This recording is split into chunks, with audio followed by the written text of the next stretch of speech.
Yesterday we were discussing the GII. Just I opened the screen, but no discussion was held yesterday because we had drifted to some other issues. Now let us have some discussion on GII today so that we can understand the structure. Now, if you have any question, any query, any doubt, or anything you want to say, then first we should take up that part. Otherwise, start inequality index.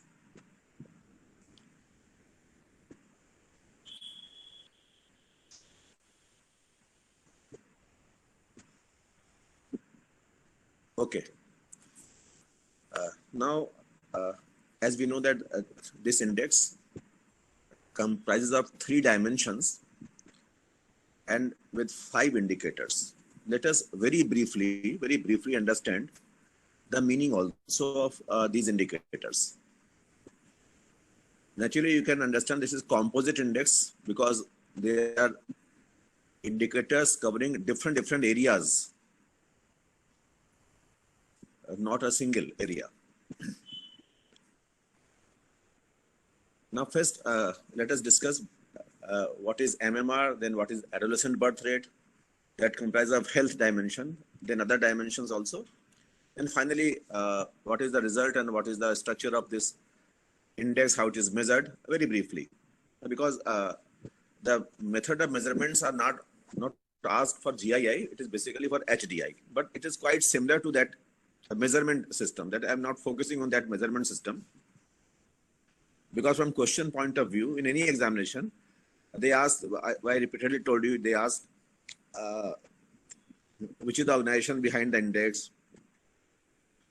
when it was first released, then what are the dimension and indicators, that's all. And sometimes they also ask the India's position also and the value also. Then let us discuss that part. Now, taking first health dimension. I have very briefly given you the meaning. It is not complete definition, but very briefly meaning that will sufficient for us. That is, MMR means number of deaths due to pregnancy-related causes per 1 lakh live births. This is the simplest and briefest meaning of MMR. If you want to extend it, it can have in a given year also, etc., etc. Do you want any discussion on this part? Because I have mentioned very briefly what is the meaning of MMR. Yes, sir. Now, you have any issue, then please ask me. Sir, please elaborate somewhat. Okay. Now, MMR, which is very important indicator of development, and which is related with only the women. And if you remember, if you look at MMR and look at adolescent birth rate also, and if you look back and remember what was the meaning, the first sentence was, disadvantages facing women and girls are a major source of inequality. Now, since this indicator is related with the women only, second also women only, both the indicator only with the women, and that is in both the indicators, women face disadvantages as compared to men. That was the first opening sentence when we are mentioning why we are focusing on GII. Now, MMR, if you want to elaborate the meaning, it means the death of women due to pregnancy-related causes. Due to pregnancy-related causes. Yeah, the highlight is pregnancy-related causes. That means whether during pregnancy, whether during delivery of child, or whether during post-pregnancy deaths post-pregnancy death also, it means after the termination of pregnancy within 42 days, 42 days after termination of pregnancy, within 42 days, if there is death of women due to, but cause must be pregnancy related, no other cause. Therefore, all such women will be counted under MMR, which is scale is converted into 1 lakh live births in a given year. I hope it should be simple now to understand. If you have any query, now tell me.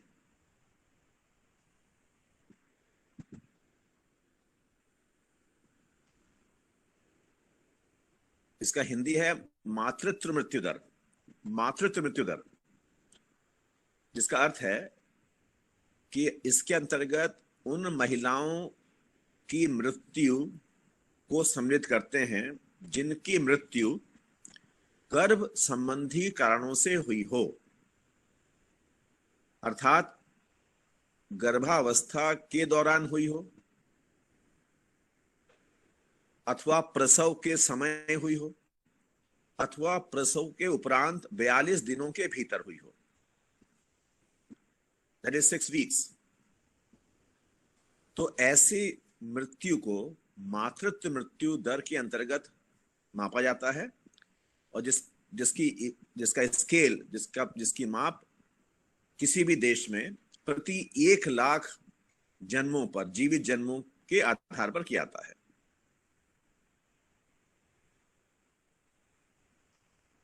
तरह समस्त वार्षिक होती हैं, इसमें कोई बात फिर से दोहराने की है नहीं।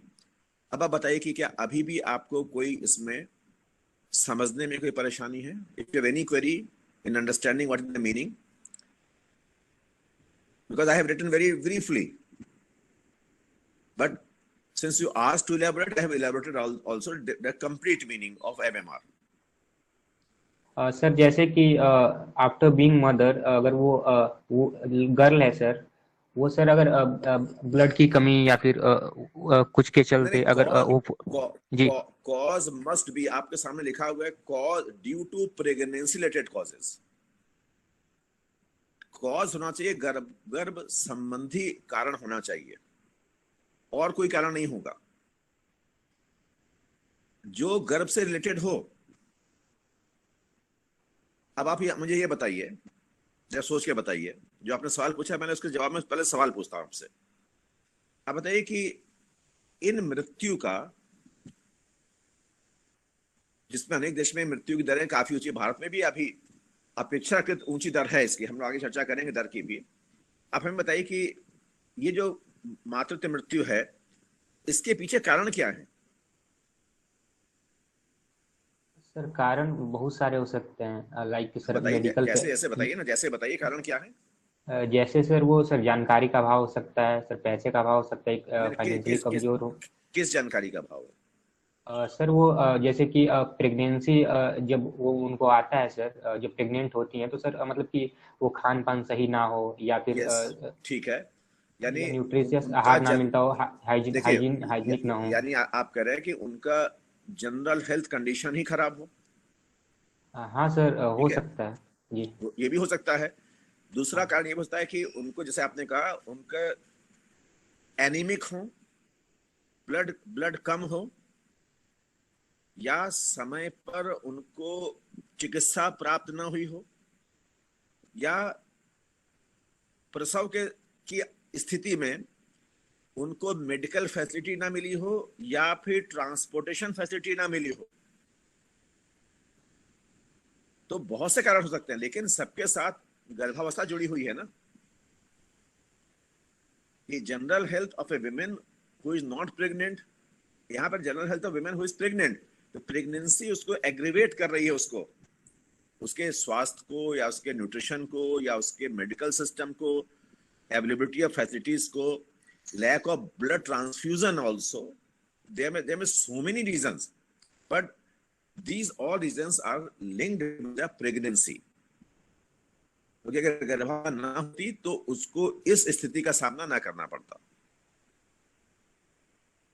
या और भी बहुत सारे मेडिकल कारण हो सकते हैं कि गर्भ में जो शिशु है उसके साथ कोई कॉम्प्लिकेशन हो जाए, ऐसी बहुत सारी स्थितियां आती हैं।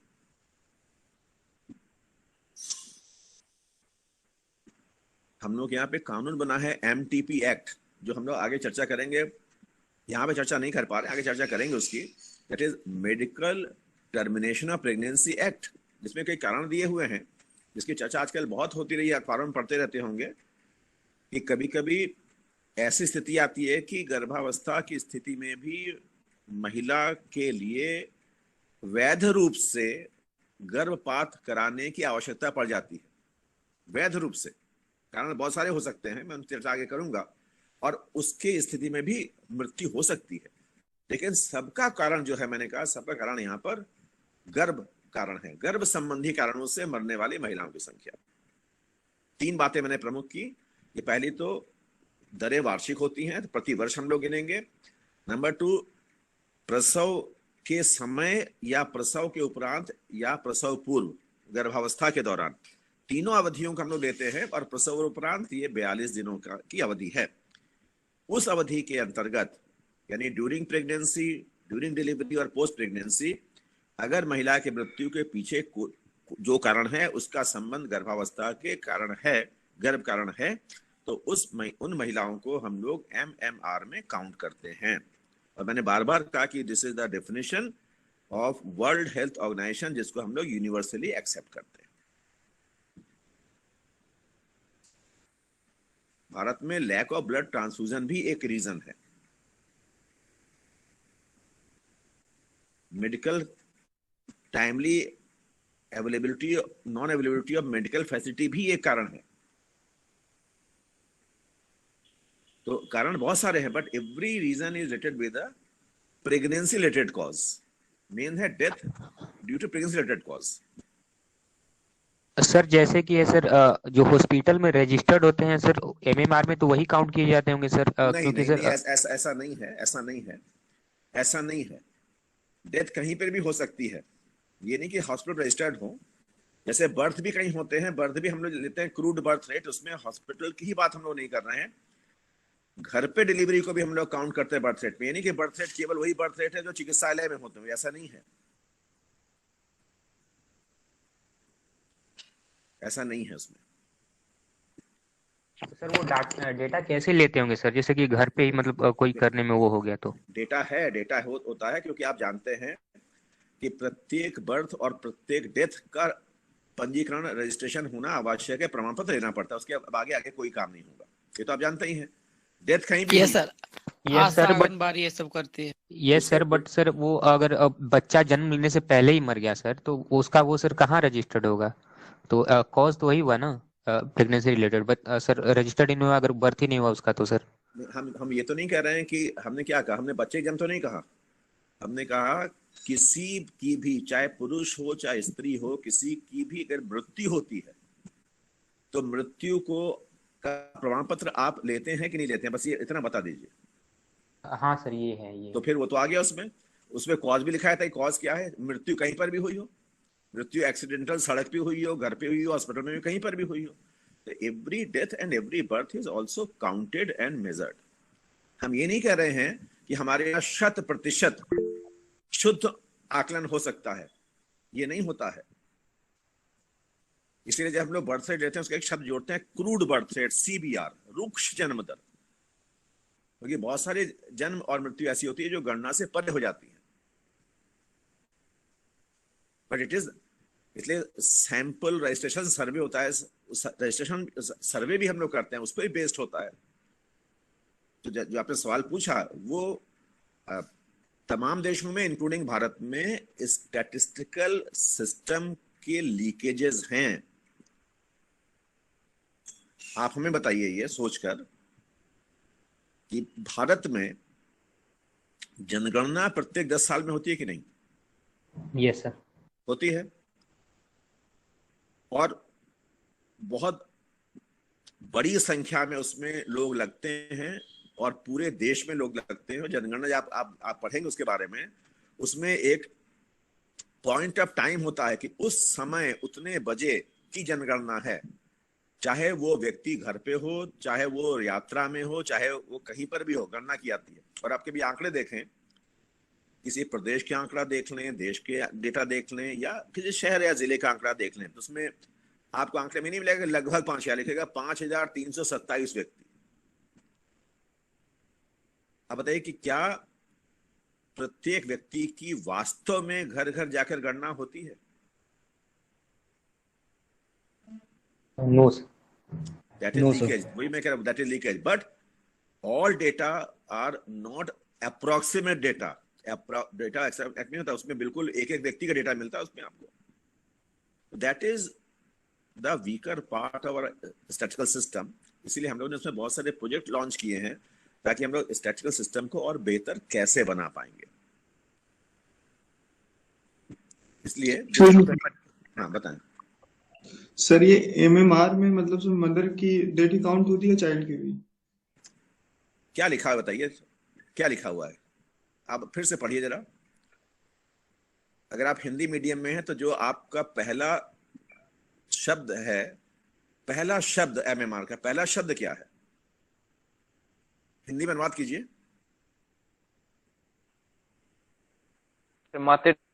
तो मातृत्व का मतलब बच्चा हो गया। अब सोचिए, बताया, आपने सवाल पूछा कि क्या बच्चे की गणना होती है। अरे जब मातृत्व मृत्यु दर यानी विमेन लिखा हुआ विमेन के लिए, और मातृत्व मतलब जो जिसका गर्भ है, तो बच्चा उसमें कहां शामिल हो जाएगा?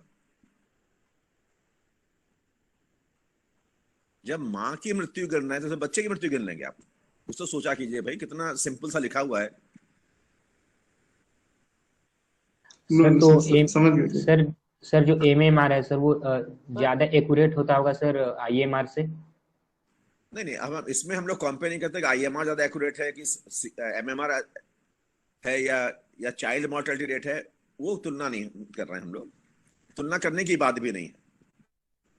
आप तुलना क्यों करें कि अलग रेट्स अलग, तुलना हम क्यों करें कि वो ज्यादा एक्यूरेट है कम एक्यूरेट? हम तो कहेंगे सभी एक्यूरेट है, क्योंकि सबके डेटा ऑफिशियल डेटा रिलीज होते हैं। हम तो उन डेटा की बात करेंगे। आप जरा कभी पढ़िएगा, जब टाइम मिले, आप तो नेट पे मिल जाएगा, national family health survey, NFHS। तो आपको ये सारी जानकारियां, बर्थ की, डेथ की, डेथ रिलेटेड कॉजेस की, सब आपको बहुत डिटेल मिल जाएंगे, जिसकी मैं चर्चा यहाँ पे नहीं कर पाऊंगा इतना। इसलिए डेटा जो सरकारी डेटा है, जिसको गवर्नमेंट ने जारी किया है, उसको हम लोग स्वीकार करेंगे। उसमें सत्यता कितनी है ये क्वेश्चन हम लोग नहीं करेंगे। जो डेटा गवर्नमेंट दिया वही हम कह रहे हैं, this is the MMR of India और any state, that's all. Sir national health क्या बताया आपने अभी?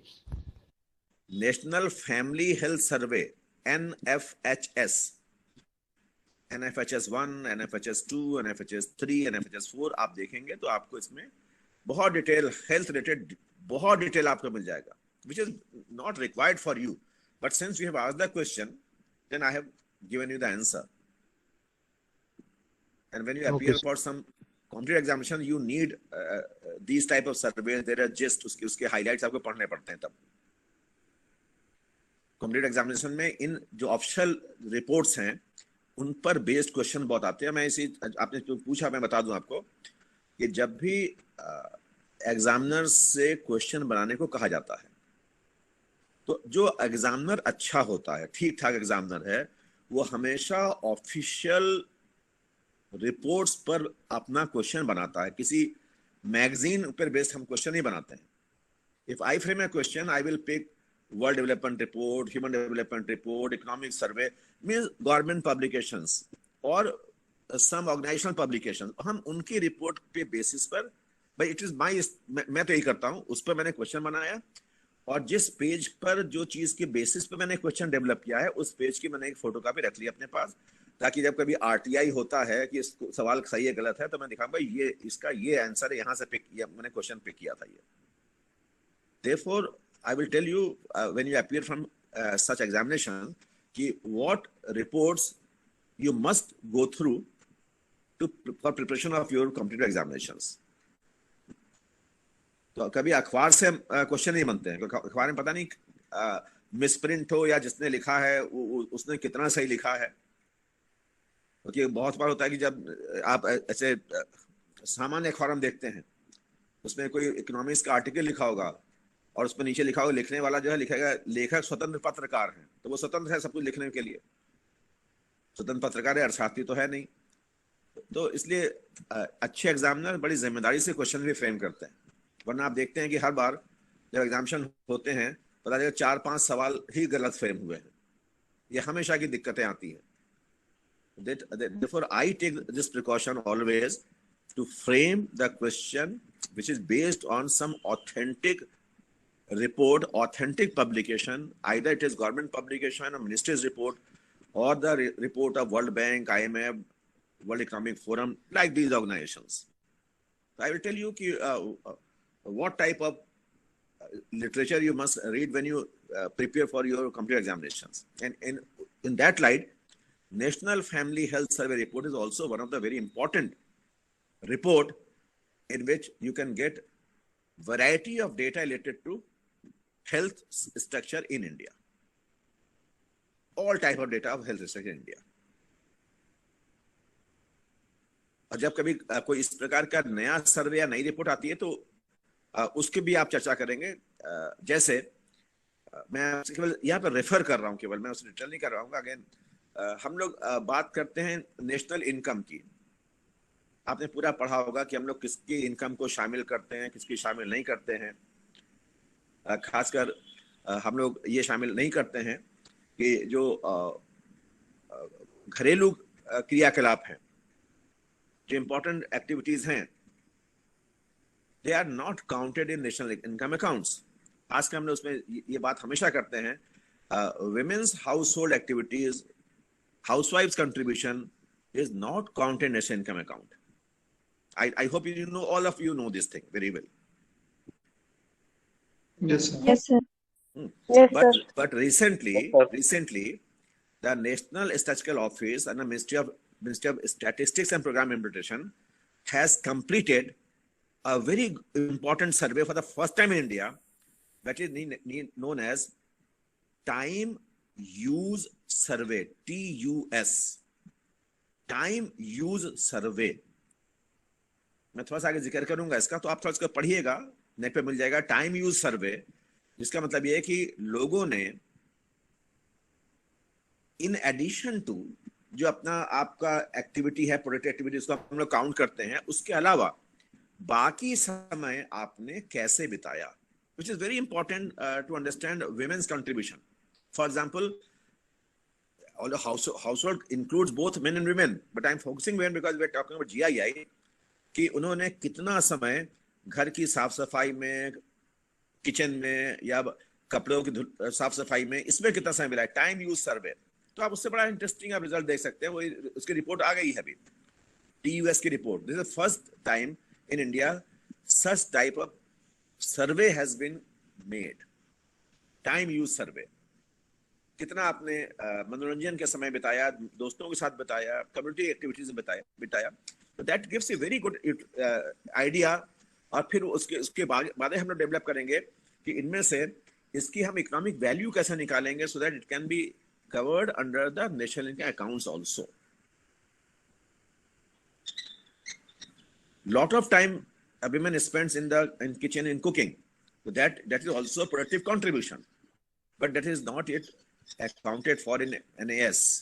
तो ये सब उसका बैकग्राउंड बन रहा है। तो ये जब नई चीजें आती है थोड़ा सा पढ़ेंगे ना, तो कभी भी अगर आप पर जेंडर इश्यू में बात करनी हो तो अब उस समय अगर आप ये बताएंगे तो it will be very very new dimension of answer. I keep on giving you such references so that you can study yourself about such new reports which are not in books and not in magazines, but very important for answer writing, and that makes your answer a little different from the crowd. मैंने कहा था कि हम लोग पर लिखने के लिए बहुत कम शब्दों की सीमा होती है, उसी में हमें लिखना है, but you must understand the larger canvas of the concept. जैसे मैंने यहाँ पे MMR को बहुत ब्रीफली लिखा है,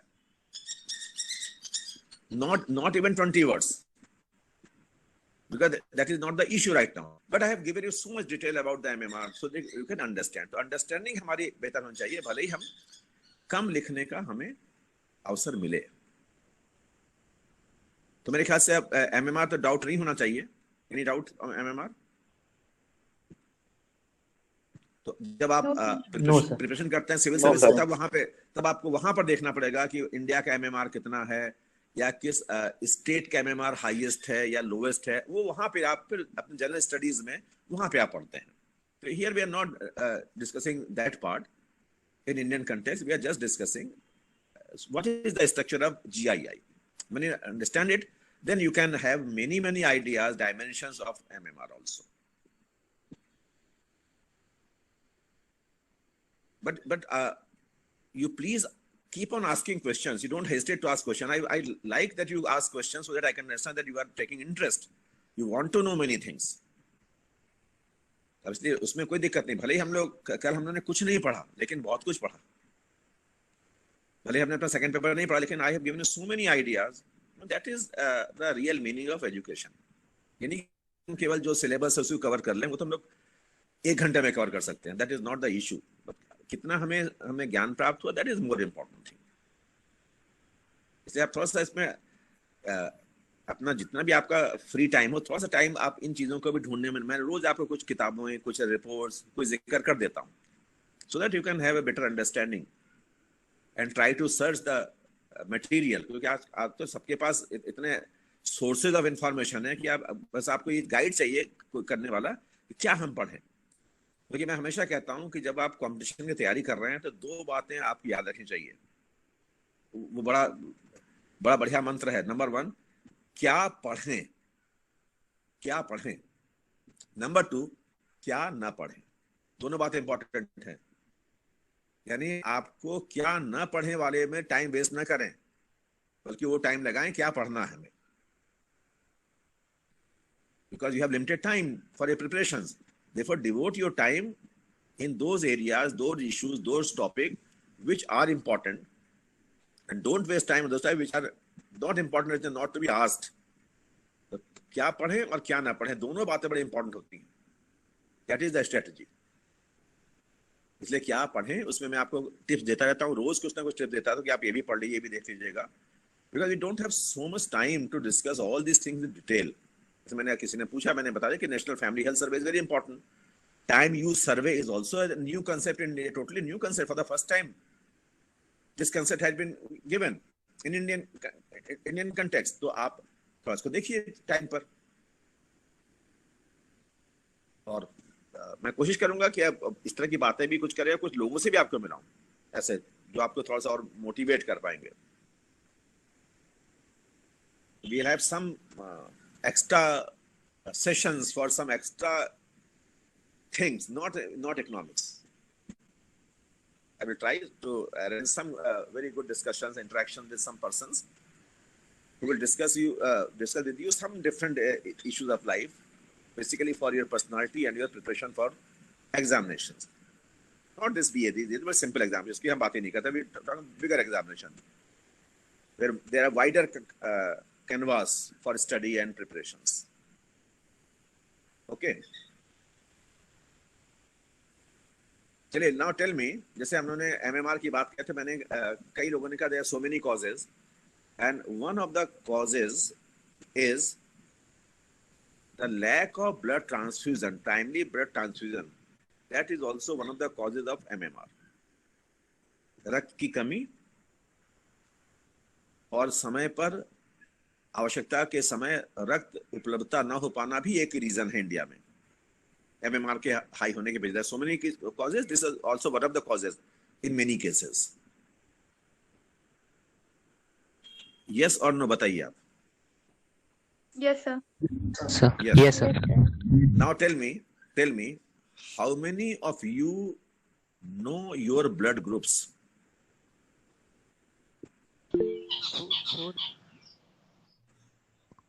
Yes, sir. Sir, I know. Yes, sir. I know. What is my blood group? Okay. Second question.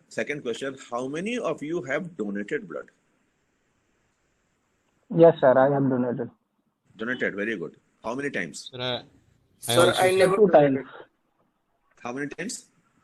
Sir, 2 times. 2 times. What is your blood group? Sir, I don't know. I only donated it. अब देखिए, आपने कहा हमें मालूम ही नहीं है, तो if you don't know about your own health, तो आपने किसी ने कहा ना जानकारी नहीं होती, that is the first ignorance and very big ignorance. क्योंकि अगर आप यूनिवर्सिटी के स्टूडेंट हैं तो आपके आई कार्ड में एक ब्लड ग्रुप का कॉलम बना हुआ है, बना है कि नहीं ब्लड ग्रुप? No, sir. देखिए पीछे लिखा होगा ब्लड ग्रुप, यस सर। लिखा हुआ है। यस और सर। ये कॉलम बहुत साल पहले मैंने ही शुरू कराया था अपनी यूनिवर्सिटी में, ब्लड ग्रुप। और मैं आपको बताऊं, I have donated 36 times, 36। My blood group is B positive and that is also my motto of life, also always be positive. मेरा ब्लड ग्रुप बी पॉजिटिव है जन्म से। And one of my students, जो कभी मेरा student रहा है, he has donated 120 times, 120, 120 times। Sir नहीं है आई कार्ड पे। तो लिख लीजिए पीछे। और मैं आपको बता दूं एक जीवन की अच्छी बात, एक बात बता दूं, याद कर लीजिएगा, हर व्यक्ति को अपना ब्लड ग्रुप अवश्य जानना चाहिए, नंबर 1। नंबर 2, अपने ब्लड ग्रुप के 2 या 3 बहुत close persons, starting from your family members to your relatives to your very close friends, जिनका सेम ब्लड ग्रुप हो जो आपका है, हमेशा उनका नाम, उनका एड्रेस, उनका मोबाइल नंबर हमेशा अपने जेब में, अपने पर्स में अपने साथ लीजिए, रखिएगा हमेशा। You never know when certain situation may arise when you may need blood immediately। इसलिए ये पहली चीज है, आपको मालूम नहीं कब आपको ब्लड लेने की जरूरत पड़ जाए, और ब्लड देना आपके अपने स्वास्थ्य के लिए अच्छा है। ना उसमें पेन है, ना उसमें आपका कोई लॉस है। It is always good for your own health, such as nail cut. Cutting the nail is good for nail. Cutting the hair is good for hair. Similarly, donating the blood is good for your own blood and your health. Sir I am healthy enough to donate blood sir, but sir एक बार हुआ था कि मैं blood donate करने गया था sir, और मैं कर सकता था सर, बट सर मेरी हार्ट बीट इतनी तेज हो गई कि सर डॉक्टर ने मना कर दिया ब्लड देने से सर। वो थोड़ी सी हार्ट बीट तेज क्यों हो गई आपकी? सर देखिए, डर गए थे सर मैं अंदर से। आपको बताऊं, एनीवे हम लोग थोड़ा सा 1-2 मिनट बात और कर रहे हैं। मैं इस मूवमेंट से, इन इलाहाबाद, इस मूवमेंट से 1990 से जुड़ा हुआ हूँ। हमारे साथ कुछ लोग हैं जो बहुत, जिनकी प्रेरणा से मैं भी जुड़ा था। And now I have completed 36 times, but right now I can't donate due to many reasons. I can't donate now. Reasons बहुत personal reasons हैं। तो when my health permitted, I have donated. और मैंने बताया कि मेरा एक स्टूडेंट है, उसको तो यूपी में उसका नंबर 1 है, सैयद मोहम्मद मेहदी नकवी। कई बार अखबार में देखा हो गया उसको, उसके बाद में यूट्यूब में भी आता है मेहदी नकवी। उसने अभी हाल में 120वीं बार ब्लड डोनेट किया और उसको chief minister of Uttar Pradesh ने सम्मानित किया। उसने रिकॉर्ड बनाया है and he is very healthy, very healthy. हमारे साथ बहुत से ऐसे लोग जुड़े हुए हैं जिन्होंने लगभग 100 बार ब्लड डोनेट किया है। तो इसलिए अगर आपको ब्लड डोनेट करना होगा, कभी हम अरेंज कर लेंगे आपके लिए कि हम आपको सिर्फ वहां ले जाएंगे जहां पर ब्लड डोनेशन हो रहा है। आप केवल खड़े होकर देखिएगा बस, कुछ आपको डोनेट नहीं करना है, तो आपकी हार्ट बीट नॉर्मल हो जाएगी। Because once you see yourself, अब देखिए इसमें तो कुछ है ही नहीं, ये तो हंस रहा है, ब्लड दे भी रहा है और हंस भी रहा है, बातचीत कर रहा है, उठ के चला या बातचीत कर रहे, खेल रहे हैं हम लोग आपस में।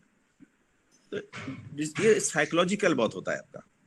But once you donate the blood, you can, अरे ये तो कुछ है ही नहीं, ये तो हम कभी भी दे सकते हैं।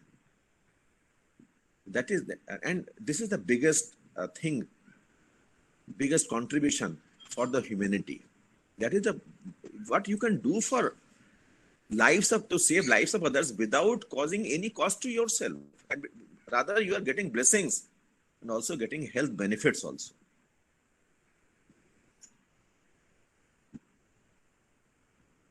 They tell me, because I have not seen your faces also. Hopefully we'll meet each other very soon in this month of December, hopefully. If I ask you one simple question, if I ask you donate blood, how many of you are ready to donate blood? How many? Sir, I am. Yes, I am. Yes, sir. Only Yes. two, three. I'm listening on 2-3 voices only. चलिए हम लोग कभी Sir, I am ready. Okay चलिए कभी Yes, हम sir. Arrange करेंगे कहाँ है? कभी अरेंज करेंगे ऐसी चीजें। और हम बताएं आपको कि ये सिर्फ आपके लिए अच्छा नहीं है, अगर हम कभी आपका ब्लड डोनेट कराएंगे तो I will get you a certificate also for that, and that certificate is very important when you appear for some interview। तो वहां पे आता है एक्स्ट्रा करिकुलर एक्टिविटीज आपने क्या किया है, तो जब आपको दिखाएंगे कि आपने सर्टिफिकेट कि मैंने ब्लड डोनेट किया है, उसके आपको पॉइंट्स भी मिलते हैं, एक्स्ट्रा करिकुलर एक्टिविटीज पॉइंट्स भी होते हैं। तो you keep on doing this good thing and keep on getting some benefits also, that is good, but certificate should not be the objective. It should be to help somebody who is in distress, who need blood। और आपको इसकी अहमियत तभी समझ में आती है जब आपकी अपनी फैमिली में किसी को ब्लड की जरूरत हो, तब आप देखते हैं कि आवश्यकता कितनी पड़ती है। इसलिए voluntary blood donation is always promoted and this is good for you also.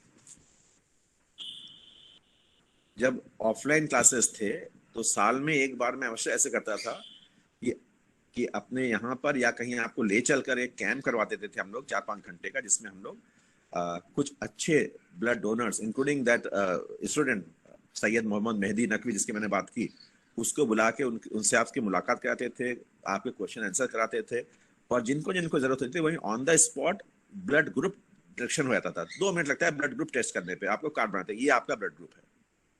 You must know about the blood group also, your own blood group. जिसने कहा कि मुझे मालूम नहीं, ये इग्नोरेंस है, ये नहीं होना चाहिए। आपका अपना ब्लड ग्रुप जरूर मालूम होना चाहिए,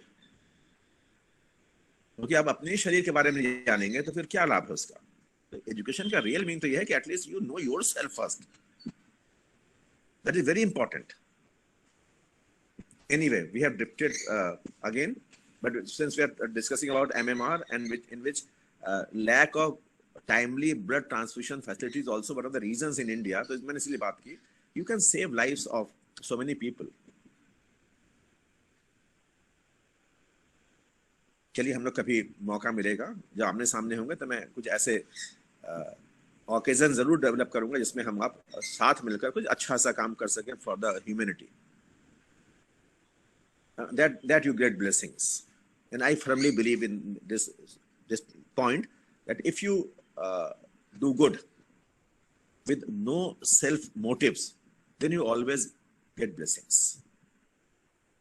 हमें स्वार्थ के लिए नहीं काम कर रहे, हम तो दूसरे के लिए काम कर रहे हैं, निस्वार्थ।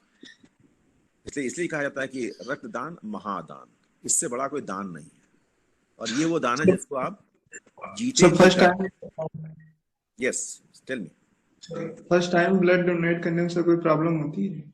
मैंने इसीलिए कहा ना, हम आपको ले जाएंगे कभी अपने साथ, और जहां पर कोई व्यक्ति पहली बार ब्लड डोनेट कर रहा होगा उसके बगल में आपको खड़ा कर देंगे 5 मिनट, 5-7 मिनट ब्लड डोनेशन हो जाता है, तब आप खड़े होकर देखिएगा कि क्या दिक्कत हुई उसको, और तब उससे खुद पूछेगा कि क्या आपको कोई दिक्कत हुई, क्या कोई तकलीफ हुई, क्या कमजोरी महसूस हुई, तब वो आपको खुद जवाब दे देगा इसका। कोई तकलीफ नहीं, कोई दर्द नहीं। ये जिन्होंने कहा कि हार्ट बीट बढ़ गई, उनका ही केवल साइकोलॉजिकल है, इसलिए आपको साइकोलॉजिकली बड़ा टफ होना पड़ेगा भाई। और मैंने इलाहाबाद यूनिवर्सिटी में 25 इयर्स तक लगातार नौसेना एनसीसी का संचालन किया, navy NCC, and I was lieutenant commander. और मेरा ये पहली शर्त थी कि मैं उसी कैडेट को, उसी लड़का या उसी लड़की को एनसीसी में सम्मिलित करूंगा जो अपना ब्लड डोनेशन एक बार जरूर कर दे, वरना मैं लूंगा ही नहीं। And I tell you, all my girls and all my boys used to donate blood, आज भी कई स्टूडेंट्स ऐसे हैं मेरे जो अपना हर जन्मदिन ब्लड डोनेशन करके मनाते हैं। आज मैंने ब्लड डोनेट किया, आज मेरा birthday. I will give so many examples. मैं लोगों से मिलवाऊंगा आपको जो अपनी स्टोरी बताएंगे आपको कैसे ऐसे किया है। There are so many motivators also. That is good thing, that is extra in addition to your regular subject. You must devote some time on such areas also, so that your overall personality is developed. You gain many things in life also. I will keep you guiding you, keep on telling you such opportunities कि कहाँ कहाँ आपको अवसर मिल सकते हैं, आप क्या क्या कर सकते हैं। But devote your time in constructive and positive areas. Don't waste your time. This is the time, 3 years of graduation, which will convert your life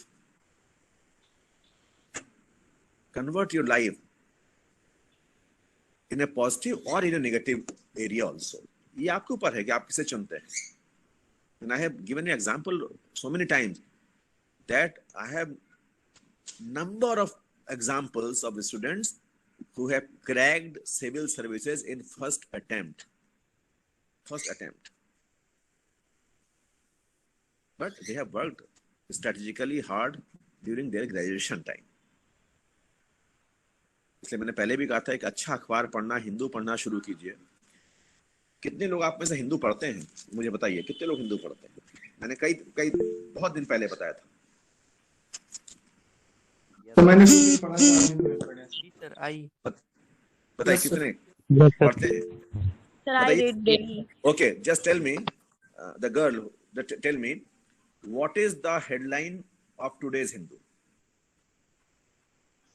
sir मैं दोपहर में पढ़ती हूँ, सुबह सुबह नहीं पढ़ती। अब देखिए, मैं आज सुबह से 5 अखबार पढ़ चुका हूँ और 9 बजे आपके साथ जुड़ गया हूँ। नहा धो चुका हूँ, अपना सुबह 1.5 घंटे वॉक भी कर चुका। Everything I get up at 4:30। मेरा सब काम हो गया है, रेडी होके आपके साथ बैठ गया।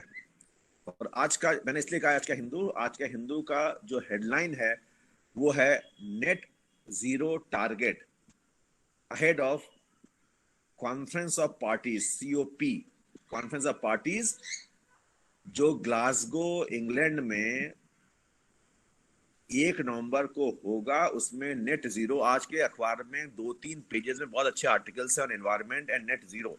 अब नेट जीरो आगे के वर्षों में 1-2 सालों में हर एग्जाम में सवाल आएगा सिविल सर्विसेज में। मैंने क्या कहा था आपको, इस तरह का न्यूज पढ़िए, तुरंत कटिंग बनाइए, कटिंग बना के फाइल में रख लीजिए कि नेट जीरो एनवायरमेंटल इशू पर है हमारा, नेट जीरो ग्लोबल वार्मिंग के संदर्भ में हमारा नेट जीरो। तो केवल अखबार पढ़ना नहीं है, अखबार पढ़ के उसकी कटिंग करनी है। देखिए मैंने सारे अखबार पढ़ डाले सुबह से आज, तो why can't you do that? Sir मैं नोट्स बना लेती हूँ। नोट्स, देखिए नोट्स बनाइए, लेकिन मैंने क्या कहा था आपको, जैसे आपने कहा ये बहुत बढ़िया टॉपिक है, तुरंत उसको कटिंग कर लीजिए, अपनी फाइल में लगा दिए। आप एक फाइल में लिखिए एनवायरनमेंट, या फाइल लिखिए net zero. Net zero is a new concept, अभी बहुत लोगों को मालूम ही नहीं कि व्हाट इज नेट जीरो। लेकिन आज का केवल अखबार में अगर आप 2-3 जगह निकला है उन्होंने, आप पढ़िएगा अखबार में, केवल आप कटिंग कर लेंगे और उस कटिंग में पढ़ लेंगे, 3-4 पढ़ लेंगे, तो आपको लगेगा हाँ ये मैं तो इसके बारे में बहुत जानता हूँ। अब चाहे 20 वर्ड्स में नेट जीरो लिखने को आए, चाहे 100,000 वर्ड में लिखने को आए, आप लिख लेंगे। That is how you prepare for your civil services. And I keep on guiding. बाकी आपको आज से कटिंग करूंगी, नोट नहीं बनाऊंगी। बिल्कुल, केवल आज की नहीं, रोज की कटिंग कीजिए, रोज अखबार देखिए कि आज क्या कोई ऐसी न्यूज है जो हमारे सिविल सर्विसेज के लिए बड़ी इंपॉर्टेंट है। क्योंकि आपको, अगर आप सिविल से तैयारी कर रहे हैं, पहला काम है अपना सिलेबस देखिए। आप देखिए कि सिलेबस में जनरल स्टडीज में क्या क्या पोर्शन है, उसमें एनवायरनमेंट तो बहुत इंपॉर्टेंट है, इतने सवाल आते हैं एनवायरनमेंट पे। अब ये ग्लोबल कॉन्फ्रेंस हो जा रहा है, इंडिया उसमें पार्ट है, और इंडिया ने उसमें क्या क्या कहा है, देखिए हिंदू में लिखा है इंडिया ने क्या कहा है। उसने कहा कि हम अमीर देशों घेरेंगे, वो अपने शॉर्ट टाइम में रिड्यूस करें अपना ग्लोबल वार्मिंग का टारगेट। अब कितनी बढ़िया चीज देखिए, आप इंडिया का स्टैंड वो आप अपने मन से कह सकते हैं कि भाई हम ये सोचते हैं कि करना चाहिए देशों को। Sometime questions are what is your opinion, what is your suggestion. तो जो अखबारों में उसी अपने सजेशन में कन्वर्ट कर सकते हैं। ये चतुराई होनी चाहिए, कैसे हम उन बातों को जो हम जानते हैं उसको अपने शब्दों में ढालकर लिख सकें। तो वो तभी होगा। मैंने आपसे पहले भी कहा था कि I have number of files with me, और मैं रोज पढ़ता हूँ, रोज कटिंग करता हूँ। पढ़ा, मैंने टिक किया कि ये इंपॉर्टेंट है, वो कटिंग किया और उस फाइल डाल दिया। कोई पॉपुलेशन डेटा है, पॉपुलेशन फाइल में डाल दिया, इन्वायरमेंट का इन्वायरमेंट फाइल में डाल दिया, इंडस्ट्री का इंडस्ट्री में डाल दिया, एग्रीकल्चर में डाल दिया फाइल में, क्योंकि मैं जानता हूँ इन सब पर सवाल आएंगे। तो आप अपडेट, रोज का रोज अपडेट है, तो ये आपको प्रैक्टिस अभी से करनी चाहिए। ये पार्ट 2 ये पार्ट 3 2 साल आपके सामने हैं। अगर आप ये 2 साल में स्ट्रेटेजिकली मेहनत कर लेंगे तो I can guarantee you that you crack civil services in first attempt only. इसमें कोई कठिनाई नहीं है, लेकिन अपना कैसे हम तैयारी करें और कितने मेहनत करें ये आपके ऊपर है ना। हम तो गाइड कर सकते हैं आप लोग। Sir, हाँ बताए। sir, yesterday I asked a question. हाँ, I told you that you Sir. please ask it tomorrow morning, but you didn't ask me question. That's why Yes, sir. You told started, I me. asked you any question, any query, anything. Sir, how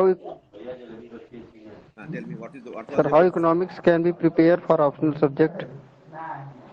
Now, my first answer is, if you're asking about economics as an optional subject, whether you're asking for UPSC or you're asking for UPPSC. Sir, UPSC. UPSC.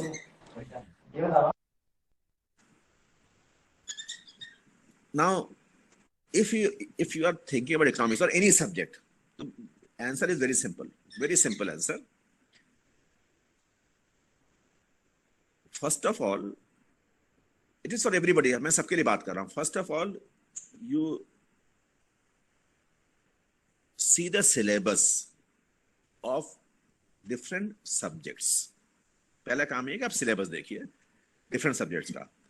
Second, you see the previous year's questions paper of that subject. Number 2. Number 3, you see the availability of study material or good books on that subject. Number 4, you analyze yourself, your own capability, your own interest, likes and dislike, your own comfort level with that particular subject. ये सब आपको analyze करना है. And the most important thing, I am repeating in capital letters, the most important decision or thing is to decide the optional. That is the most important thing. And this decision can be taken only by yourself. Neither your teachers, nor your friends, nor your family members, nobody can guide you. Because every person has a different comfort zone, different level of understanding in context of different subjects. मेरी बात समझ में आई कि नहीं? बहुत से ऐसे लोग मिलेंगे जिनको मैथमेटिक्स में इतना मजा आता है कि वो कहते हैं बस मैथमेटिक्स के अलावा सब बेकार है. और बहुत से ऐसे लोग हैं जिनको मैथमेटिक्स का नाम सुन के बुखार आता है. बहुत से लोग ऐसे जिनको हिस्ट्री बहुत इंटरेस्टिंग लगती है. बहुत से लोग कहते हैं हिस्ट्री तो बहुत बेकार है, खाली रटना है. तो मैंने क्या कहा, हर व्यक्ति का अपना कंफर्ट जोन है, अपनी अंडरस्टैंडिंग है, अपनी लाइकिंग डिसलाइकिंग है. इसलिए इसमें कोई भी आपकी मदद नहीं कर सकता. इसलिए मैंने कहा आप अपना विश्लेषण खुद कीजिए, अपने आप को तौलिए. आप देखिए कि आप किस सब्जेक्ट में कंफर्टेबल फील करते हैं और किस सब्जेक्ट को आप कॉम्पैरेटिवली अदर सब्जेक्ट्स के मुकाबले बेहतर तैयार कर सकते हैं. ये डिसीजन आपको खुद लेना है. इसमें कोई भी दूसरा व्यक्ति आपका गाइडेंस नहीं कर सकता. और ये सबसे, क्योंकि मैंने इतने वर्षों में देखा है कि अक्सर ये करते हैं कि मैंने उत्साह में सब्जेक्ट ए ले लिया, 6 महीने 1 साल पढ़ा, फिर कहा नहीं ये बेकार हो गया, सब्जेक्ट अच्छा नहीं लग रहा, मुझे समझ नहीं आ रहा है, छोड़ सब्जेक्ट बी ले रहे हैं. इसके अंदर आपने टाइम वेस्ट किया और स्ट्रेटजी में आप फेल हो गए. Once you decide, that should be the decision should be final, and there should be no U-turn, no U-turn. If you are really serious for your company examination, no U-turn. Take 7 days, take 15 days, take 1 month to decide the subject. क्या विषय लेना, इसको आप 1 महीना लगाइए, लेकिन भली भांति सोचिए, अपना मूल्यांकन कीजिए. मैंने बताया क्या क्या मूल्यांकन करेंगे, सब कीजिए. एक बार आप निश्चय कर लिया कि विषय X लेना है, तो फिर X अंतिम सांस तक X रहेगा, Y नहीं होना है. पहले तो इतनी सर बात में आप कोई समझ नहीं बताइए। हाँ नंबर पहले बताइए, हाँ क्या कह रहे हैं? सर मैंने सर सिलेबस देखा सर, सिलेबस से सर ग्रेजुएशन का सिलेबस मैच नहीं होता है सर, मैं ये उसमें कह रहा लिखा हूँ, रहता है कि मैं ये कह रहा, मैंने क्या कहा, आप सिलेबस देखिए, फिर मैंने सेकंड का आपने सारी बातें नहीं सुना। सिलेबस देखिए, फिर मैंने कहा प्रीवियस ईयर से क्वेश्चन पेपर देखिए, ये भी मैंने कहा। यस सर मैंने उसको भी देखा। हाँ अब बताइए, आगे बताइए। सर जो है कि ग्रेजुएशन के सर सिलेबस से सर उसका सिलेबस मैच ही नहीं होता। चलिए मैं आपको बताऊं, मेरी एक स्टूडेंट थी जो मेरी स्टूडेंट बीए में नहीं थी। पहले मैं इसका किस्सा बता रहा हूँ, इलाहाबाद का किस्सा है। She had done her B Tech, she had problem in selecting the subject। तो मेरे पास आई थी, बहुत डिस्कशन किया, एंड फाइनली हम दोनों ने मिलकर तय किया कि तुम ज्योग्राफी लो। जो उसका इनपुट जो उसका था, she took geography and she in first attempt she was all India rank 4 in IAS। तो जो सवाल आपने पूछा था सब्जेक्ट से मैच नहीं करता, उस सब्जेक्ट था ही नहीं भाई ग्रेजुएशन में। ये किसने कह दिया कि जो आपका सब्जेक्ट ग्रेजुएशन में होगा वही सब्जेक्ट आप लेंगे? ये किसने कह दिया आपसे? पहली बात, ये तो मैंने कभी कहा नहीं आपसे। नहीं सर, मेरा सर इंटरेस्ट है सर इकोनॉमिक्स में, इसलिए सर मैं पूछ रहा हूँ। अब देखिए, अब आपका इंटरेस्ट है तो सर आपने सौम्या पांडे की बात की है क्या? Yes she was my student. Sir उन्होंने आपका जिक्र भी किया है बहुत सारे इंटरव्यूज में। वो पहली बार जब मुझसे मिलने आई थी अपने माँ के साथ, तो मैंने कहा था, मैंने उसको जब गाइड किया था तो मैंने उससे पूछे, कभी मैंने फर्स्ट डे में इससे कहा था, पहले दिन, कि आप पहले अटेम्प्ट में आईएएस बन जाओगी। She was shocked to listen this sentence, और जब बन गई तो उसने आके मुझसे कहा, सर आपको कैसे पता था? मैंने कहा हम इतना अनुभव है कि हम केवल देख के बता सकते हैं कि तुम्हारे अंदर क्या है, और देखो तुमने किया कि नहीं। तुमने कहा हाँ यस सर। वो उसने मुझसे इकोनॉमी पढ़ी थी, 3 महीने इकोनॉमी पढ़ी थी उसने मुझसे, और उसने कहीं पर भी और कोचिंग नहीं की थी। हालांकि बहुत से कोचिंग वालों ने उसकी फोटो छापी है, but she had not taken any coaching centre, she had not join any coaching centre. Economy मैंने पढ़ाया था उसको, economy, and she was very hard working and she cracked. तो ऐसे बहुत से एग्जांपल्स हैं मेरे सामने भाई। तो जो जिन्होंने सवाल पूछा था इकोनॉमिक्स में इंटरेस्ट है, देखिए, तो अब अगर आपने कह दिया इंटरेस्ट है, तो पहले आप अपने आप को आंकिए कि हम इकोनॉमिक्स में इंटरेस्ट को कॉम्पिटिटिव लेवल पर ले जाने के लिए कितनी मेहनत कर सकते हैं, अपने आप को आंकिए। और क्या इकोनॉमिक्स का लेना आपके लिए अदर सब्जेक्ट्स के अलावा बेहतर डिसीजन होगा, ये आपको तय करना है। ठीक है, कभी भी आप ये मत सोचिए कि ग्रेजुएशन का या पोस्ट ग्रेजुएशन का सिलेबस जो किसी यूनिवर्सिटी का है वो आपसे मैच करेगा, उसको छोड़ दीजिए, उससे कोई मतलब ही नहीं है। कंपटीशन की तैयारी बिल्कुल डिफरेंट है, और जो आपके यूजी या पीजी का सिलेबस है बिल्कुल डिफरेंट हो सकता है। कुछ पोर्शंस मैच कर सकते हैं, लेकिन तैयारी आपको अपनी करनी है। इसलिए यूनिवर्सिटी सिलेबस की या किसी भी यूनिवर्सिटी सिलेबस की बात कीजिए ही नहीं, आप सब्जेक्ट के सिलेबस की बात कीजिए, ना कि यहाँ के सिलेबस की बात मत कीजिए। हालांकि बहुत सारे पोर्शंस हैं जो उसमें आपको मैच भी करेंगे। नंबर 2, ये मत सोचिए कि जो आपको क्लास में पढ़ाया गया वो सफिशिएंट है। तैयारी आपको खुद अपनी करनी है।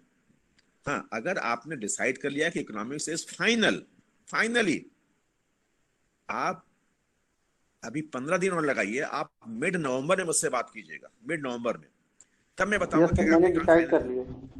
अगर आपने कर लिया है तब मैं आपको बताऊंगा कि किस पोर्शन के लिए कौन सी किताब आप, then I will give you the list of books also. Sir मैंने फाइनल कर लिया है। मीडियम आपका इंग्लिश है कि हिंदी है? यस सर, इंग्लिश है। English, good. आपका कुछ मैथमेटिकल बैकग्राउंड है थोड़ा बहुत? यस सर, मैं इंटर तक मैथमेटिक्स का स्टूडेंट रहा। गुड। तो इकोनॉमिक्स अगर आप ऑप्शनल ले रहे हैं तो मैथमेटिक्स का बैकग्राउंड उसके बहुत इंपॉर्टेंट है। For example you are in now BA part 2, और मैं सबसे बात कर रहा हूं।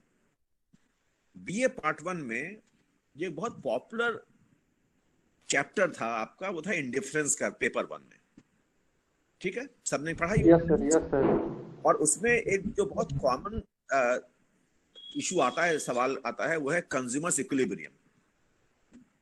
आपने इंडिफरेंस कर्व पढ़ा होगा, मीनिंग होगा, उसकी प्रॉपर्टीज पढ़ी होंगी, इक्विलिब्रियम पढ़ा होगा, price effect, substitution effect, income effect ये पढ़ा होगा, फिर स्लट्स की सब पढ़ा होगा आपने, डिटेल पढ़ा होगा आपने, भले ही ऑनलाइन रहा हो।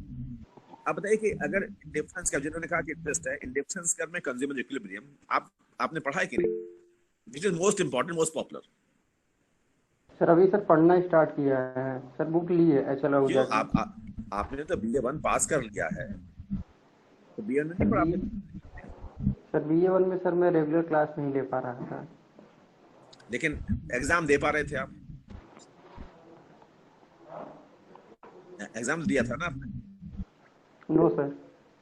एग्जाम भी नहीं दिया BA1 का? सर दिया था सर। हाँ, बिना सर बिना प्रमोट पढ़े। हुए थे ना BA1 में। लेकिन पढ़ा तो होगा, पढ़ा भी नहीं आपने? क्लास ही नहीं ले पाया। अरे क्लास नहीं ले पाए, अपने तो पढ़ा होगा आपने, कि अपने से भी नहीं पढ़ा आपने? अच्छा, किसने पढ़ा है कंज्यूमर इक्विलिब्रियम, मुझे बताइए, आप में से कोई भी बताते हैं जिन्होंने पढ़ा है, बताइए। हमने पढ़ा सर। पढ़ा है? थोड़ा बताइए मुझे, आपने क्या लिखते हैं उसमें, थोड़ा सा बताइए, ऐसे ब्रीफली, बहुत ब्रीफली। सर जो प्राइस होता है दो वस्तुओं का, उनका अनुपात जो है, और जो है उनकी मार्जिनल यूटिलिटी जो है उनका अनुपात जो है, जहाँ बराबर होता है वहाँ पे जो है सर वहाँ पर सर संस्कृति की स्थिति होती है। देखिए, आपने उसमें 3 कंडीशंस पढ़े होंगे ना, 3 शर्तें होती हैं। Yes sir. ठीक है, 3 शर्तें पढ़ी होंगी। Yes sir. Budget line sir जो है इंडिफरेंस कर्व का जो है उसका टेंजेंट जो है बराबर होना चाहिए उस बिंदु पर। ठीक है। और सर जो है सबसे उच्चतम जो इंडिफरेंस कर्व है उसको टच करें। ठीक है। और तीसरा सर यूटिलिटी रिमेन रहती है, मतलब जो सेटिस्फेक्शन लेवल है। तीसरा था कॉन्वेक्स ओरिजिन होना चाहिए ना, कॉन्वेक्सिटी का तीसरा। Yes sir, yes sir. 3 है। Indifference curve should be convex to the origin. Okay, ठीक है, तीनों पढ़ा है। हालांकि मेरा विषय नहीं है, फिर अगेन मेरा विषय नहीं है। तो आपने इन तीनों शर्तों के बारे में लिखा होगा, डायग्राम बनाया होगा, ये तो लिखा होगा। Yes sir. Yes sir. ठीक है, किस किताब से पढ़ा आप लोगों ने, जरा एक बताएं, किस किताब से पढ़ा? हाँ सर एचएल आहूजा से पढ़ा। ये बताइए, क्या उसमें इस कंडीशन का मैथमेटिकल डेरिवेशन भी है, इक्वेशन से भी सॉल्व किया है कि केवल डायग्राम से सॉल्व किया है? यस सर दिया है सर डेरिवेशन। अगर आपने आहूजा पढ़ लिया है, या एस एन लाल पढ़ लिया है, या केपी जैन पढ़ लिया है, या सिन्हा पढ़ लिया है, जो पढ़ लिया हो, एक बार जरा पढ़िएगा मॉडर्न। मैं बहुत सिंपल क्वेश्चन किताब की बात कर रहा हूँ, बहुत सिंपलेस्ट बुक की बात कर रहा हूँ, हाई बुक की बात नहीं कर रहा हूँ। मॉडर्न माइक्रो इकोनॉमिक्स किताब का टाइटल है, modern micro economics bye कुर्सियानिस।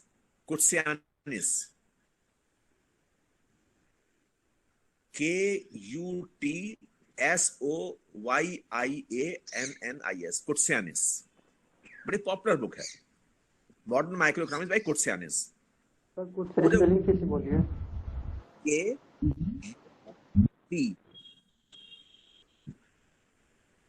KUTSOYIANNIS, कुर्सियानिस, modern micro economics bye कुर्सियानिस। ये हम लोग भी पढ़ाते हैं इससे, और पूरे वर्ल्ड में किताब पढ़ाई जाती है कुर्सियानिस की। ब्रिटेन में भी कुर्सियानिस पढ़ाई जाती है ग्रेजुएशन क्लासेस में, यहाँ ही पढ़ाई जाती है, वहां आहूजा नहीं पढ़ाई जाती, यहाँ पढ़ाई जाती है। एक बार आप कुर्सियानिस किताब उठा के देखिएगा, और फिर आप कंपेयर कीजिएगा कि जो किताबों से आपने पढ़ा है, मैंने किसी एक एग्जांपल दिया, so many examples. Micro economics की बात कर रहा हूँ क्योंकि माइक्रो BA1 पढ़ चुके, इसलिए माइक्रो की ही बात कर रहा हूँ। और जो कुर्सियानिस को दिया है माइक्रो, उसमें देखिए कितना डिफरेंस है, क्वालिटी का डिफरेंस कितना ज्यादा है। मैंने इस एग्जांपल इसलिए दिया कि अगर कंपटीशन में किसी ने आहूजा या एसएन लाल से लिखा और किसी ने कुर्सियानिस से लिखा, तो दोनों के आंसर में बहुत बड़ा गैप आ जाता है। And you understand that in competition एक नंबर, आधा नंबर आपके लिए बहुत मायने रखता है। तो मैंने इसलिए कहा, अगर आपने डिसाइड कर लिया तो मैं आपको कुछ किताबों का सेक्शन वाइज, चैप्टर वाइज बताऊंगा कि आप ये किताबें पढ़ने तैयारी कीजिए, तब आप सक्सेस हो पाएंगे। आपने आहूजा लिया, कोई बात नहीं, ठीक है, आपका बेस बुक हो गया, समझने के लिए बेस बुक हो गया, but for going for competition, जहां आपको ऑल इंडिया कंपटीशन फेस करना है, जहां आपके सामने अगर आपने इकोनॉमिक्स लिया है तो जहां आपके सामने दिल्ली स्कूल ऑफ इकोनॉमिक्स का भी स्टूडेंट होगा, Madras school of economics student होगा, कैलकाटा यूनिवर्सिटी का स्टूडेंट होगा, जिनका मैथमेटिकल डेरिवेशन होगा इन डिफरेंस कर्व या थियोरेटिकल पार्ट में, उनके सामने आपको टिकना है, उनसे बेहतर लिखना है। इसलिए मैंने आपसे पूछा कि आपका number 1 English medium, because Hindi medium में इकोनॉमिक्स में आईएएस में कम्पीट करना बहुत मुश्किल है अनलेस आप इंग्लिश मीडियम से पढ़ें, उसको ट्रांसलेट करें हिंदी में, because no good book you can get in Hindi medium. मैंने इसलिए पूछा था यूपी पीसीएस में काम चल जाएगा, यूपीएससी में काम नहीं चलेगा, कंप्यूटर लेवल बिल्कुल अलग है। तो ये आपको तैयारी करनी पड़ेगी। Then I will keep on telling you books for different areas of your syllabus. So if you go through those books strategically, then you can crack civil services without any doubt, without any question. लेकिन economics is a dynamic subject, little difficult subject, क्योंकि इस subject को अनेक countries में, अनेक देशों में MSc in economics होता है, एमए इकोनॉमिक्स नहीं होता हमारे यहाँ की तरह। It is treated as science subject. So when you go higher level of economics, it is mathematical, it is econometrics, it is statistical derivations. Then it becomes little more mathematical, not that simple economics. And also the policy and the development part is also very difficult. वो बहुत dynamic है, तो आपको preparation ऐसी करनी पड़ेगी। इसलिए मैंने आपसे कहा सब्जेक्ट इकोनॉमिक्स ले रहे हैं तो आप अपने आप को फिर से आकलन कर लीजिएगा।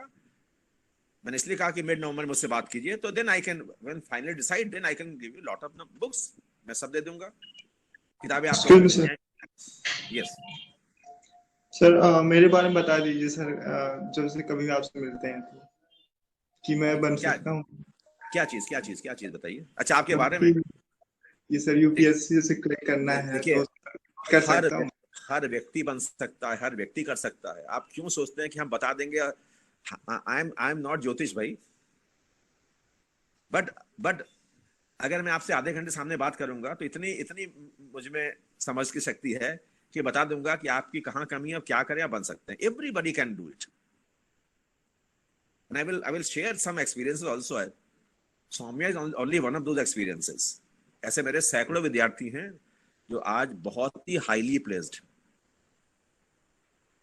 मुझे बड़ी खुशी भी होती है, गर्व से नाम भी मैं नाम नहीं लिया क्योंकि आपने नाम ले लिया, इसलिए कैसे बहुत से विद्यार्थी हैं।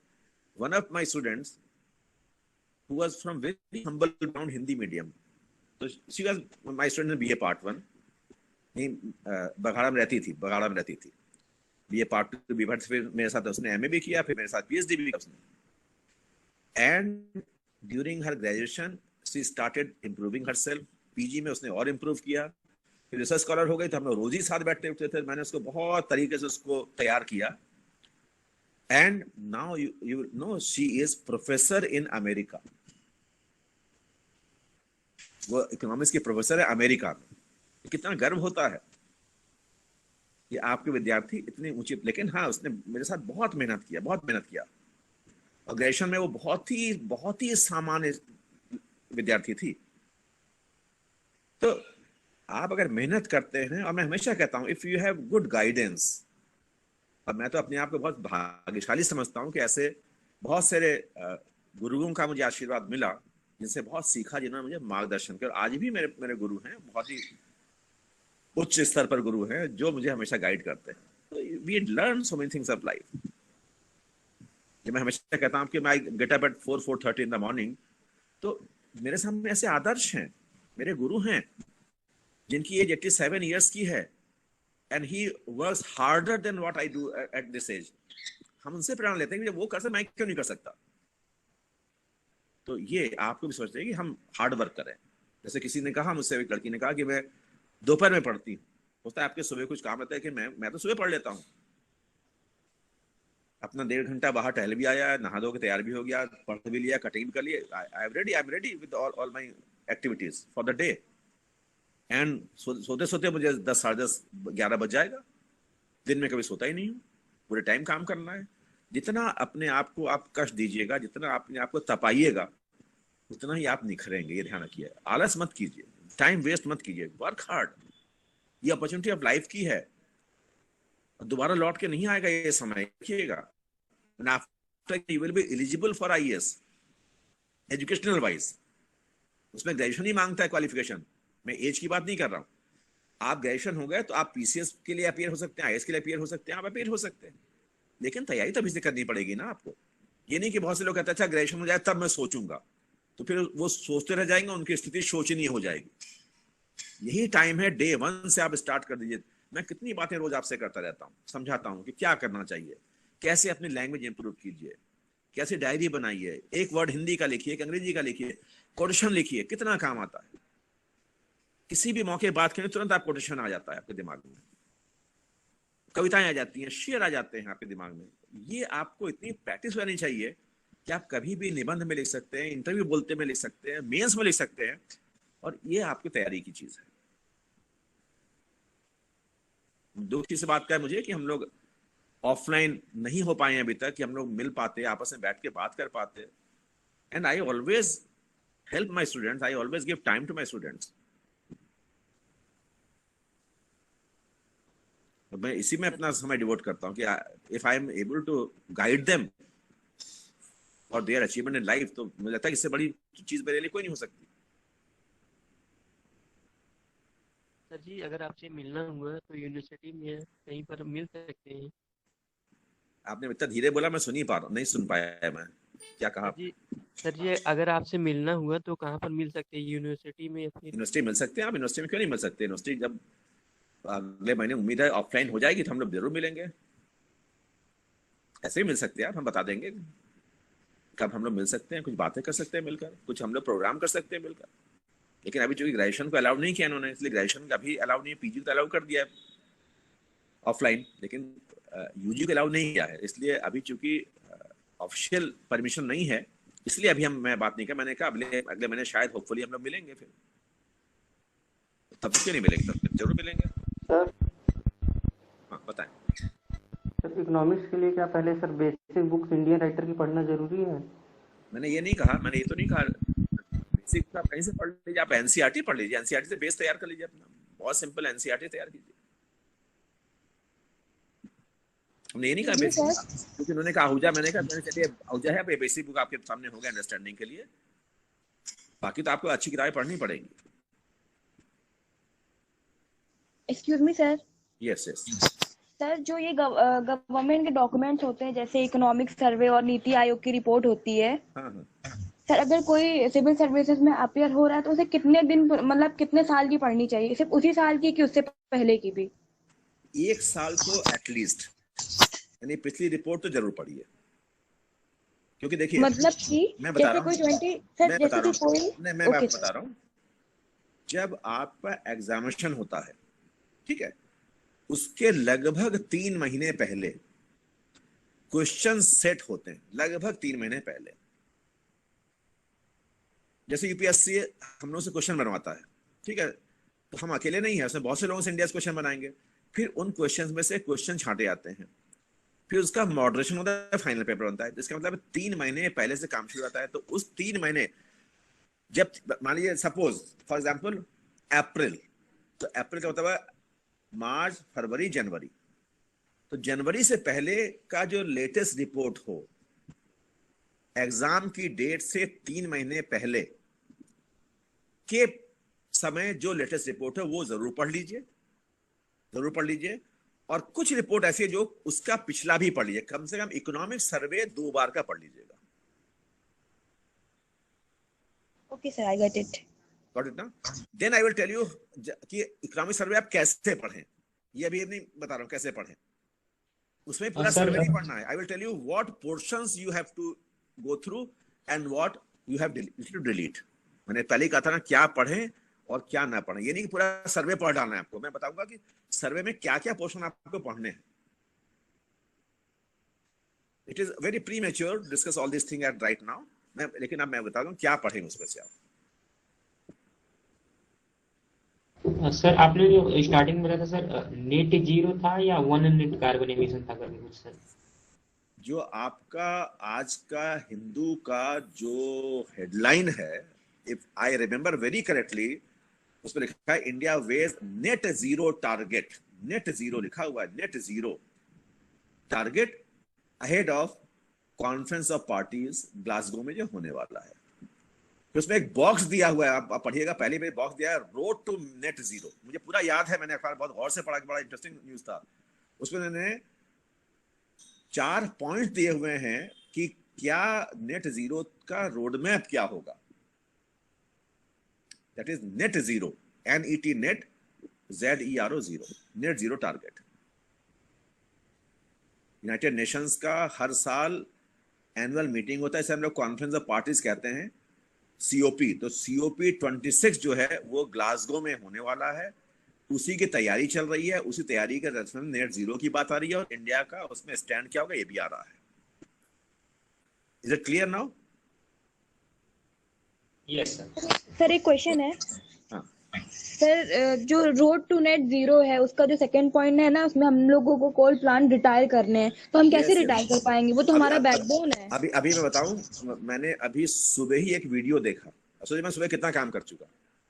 सुबह ही एक वीडियो देखा जिसमें उन्होंने दिखाया है, इंग्लैंड का वीडियो है वो, हमने पास शेयर करने का वो नहीं है, मैं शेयर भी कर लेता आपसे, जिसमें उन्होंने 500 मेगावाट के 4 यूनिट्स, 4 into 500 मेगावाट्स के कोल प्लांट्स ऑफ इलेक्ट्रिसिटी जनरेशन, उसको उन्होंने डिसमेंटल कर दिया, बारूद से उड़ा दिया पूरा। उन्होंने वीडियो बनाया है, उन्होंने कहा कि हम इसको डिसमेंटल कर रहे हैं। और इंग्लैंड ने लिखा है कि कुछ वर्ष पहले उनका पूरे पावर प्रोडक्शन में मोर देन 36% कॉन्ट्रीब्यूशन कोल का था, आज घट के 2% आ गया है। They are moving towards the green energy. और उसमें उन्होंने कहा जो हमने ये थर्मल प्लांट को हमने डिमोलिश कर दिया है, that is the most important step towards green energy system. तो ये स्विच ओवर है। इंडिया में देखिए आप, अगर आप इंडिया में अगर आप रिन्यूएबल एनर्जी का टारगेट देखें, हमने बहुत टारगेट एनहांस किया है, और सबसे ज्यादा उस पर फोकस किया है हमने सोलर एनर्जी। हम लोग आज सोलर एनर्जी, बहुत सारे न्यूज आ रही इधर, आप अगर हिंदू लगातार पढ़ रहे हो, हम उसको ग्रिड बनाकर उसको स्टोरेज करने के लिए भी हम लोग इंडिया में बिगेस्ट प्लांट एस्टेब्लिश कर रहे हैं, so that our dependency on bad sources of energy be reduced. Worst is thermal power, that is fossil fuel based energy, इसको कम करना। that is, आप पूरा पढ़िए ना यहाँ पे कि हमारा जो स्ट्रेटजी फॉर रिन्यूएबल एनर्जी है, नीति आयोग ने अनाउंस किया है, उसके ऑब्जेक्टिव्स क्या हैं, तो आपको पूरा ऐसे मिल जाएगा। और यही आपको नई बातें आपको अपने नोट्स में लिखनी है, कटिंग बनानी है आपको। Thank you sir. Okay okay. Excuse me, आज sir. हम लोग, हाँ यस बताइए। Sir, kindly open the library for UG also. First of all, you're talking about library of central library or department library? Yes, sir, it's central library.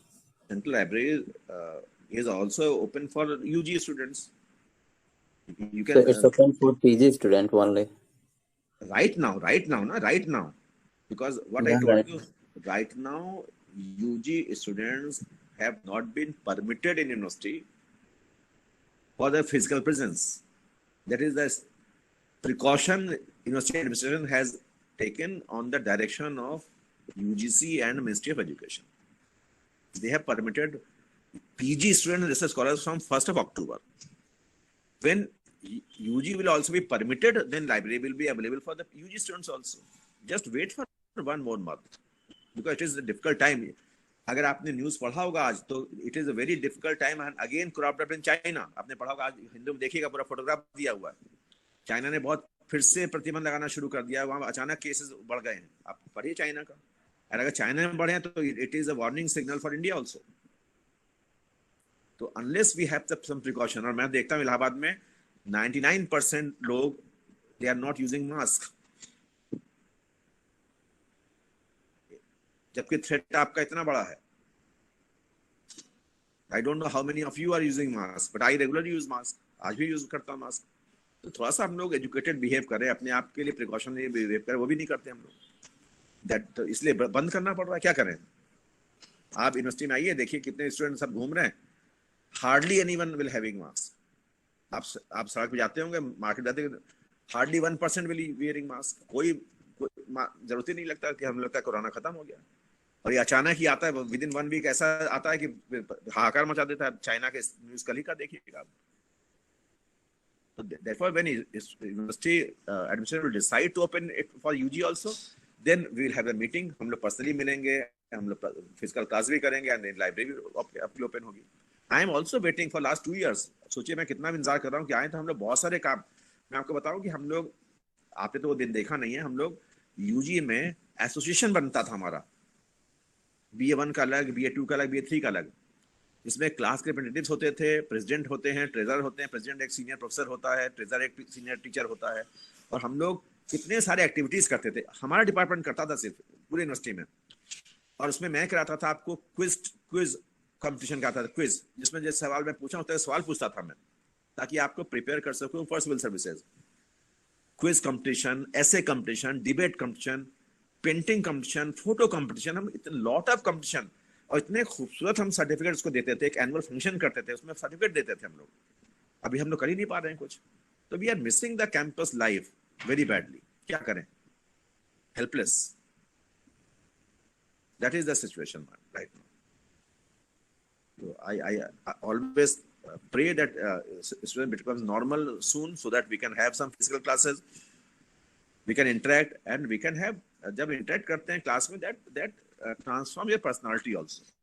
But when I can see your faces, I can understand the level of difficulty, level of comfort, your eagerness. I can motivate you also when we meet personally, which I'm facing very difficult right now. फिर भी मैं कोशिश कर रहा हूँ कि हम बिना देखे हुए एक दूसरे को फिर भी हम लोग कुछ बातें कर सकें। लेकिन जो आमने सामने बात करने की बात होती है, वो बात नहीं हो पाती है। तो आज हम लोगों ने क्या पढ़ा? MMR पढ़ा कि नहीं? Yes sir. Yes sir. Yes sir. 1 घंटा 20 मिनट केवल हमने MMR के बारे में बात की। 1 घंटा 20 मिनट बीत गया।